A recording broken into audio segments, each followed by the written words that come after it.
After 3 weeks of Churban and destruction, we look forward to Nechama, to consolation. That's what Shabbos Nachamu is all about. But how, in fact, do we reach any Nechama?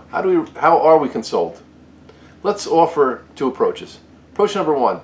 In fact, this period, Tu B'Av, specifically, and Shabbos Nachamu along with that, is a demarcation line in terms of the way Hashgacha works.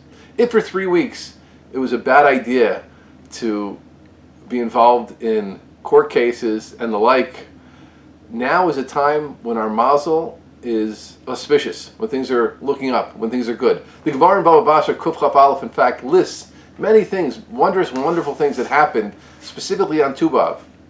Things like the Matei Beitar, those that died in Beitar were brought to Krura, were brought to their graves.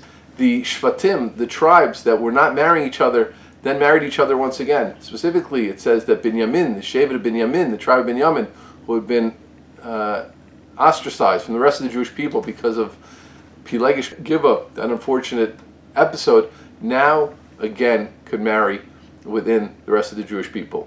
The Dor Midbar stopped dying on Tu B'Av. So we see that this is a fulcrum, a demarcation line, as we said, of where until now the Hashgacha has been one way, and now the Hashgacha, God's providence for us, and the time is a different period. So that itself, of course, brings Nechama. It's a different time. It's a better time. It's a lighter time. And of course, within that, we look forward to the Yimei Rachim V'Aslichas, times of mercy and loving kindness of Elul and Tishrei. That's approach number one. But I'd like to offer, in a certain way, a deeper approach.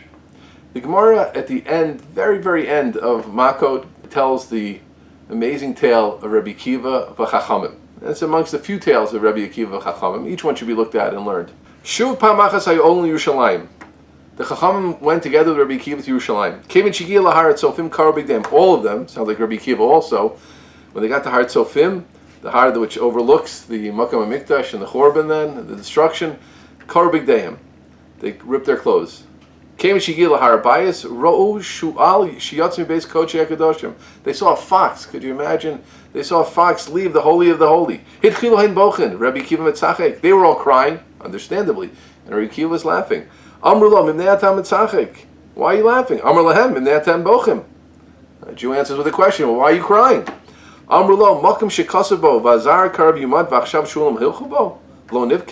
It says that even a foreign person, even a regular Yisrael, could not go to this place. And now foxes are running around, and we won't cry, we see them.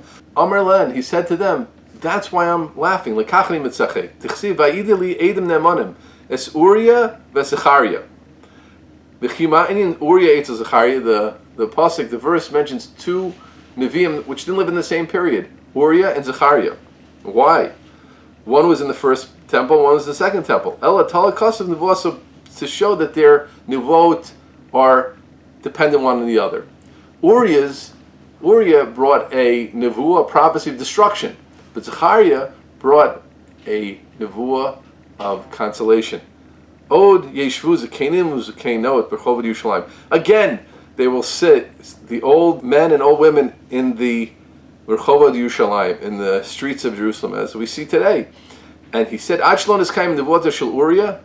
until Uriah's nevuah of destruction wasn't fulfilled. I didn't know that Zechariah's would also be fulfilled. But now I know that. Somehow the two nevuahs and the two prophecies were connected, and until the nevuah of destruction wasn't fulfilled, Rabbi Akiva wasn't in some way sure that the nevuah of consolation would be fulfilled. And therefore he was laughing. So now that I see this ultimate destruction, I know that the Gula is right around the corner.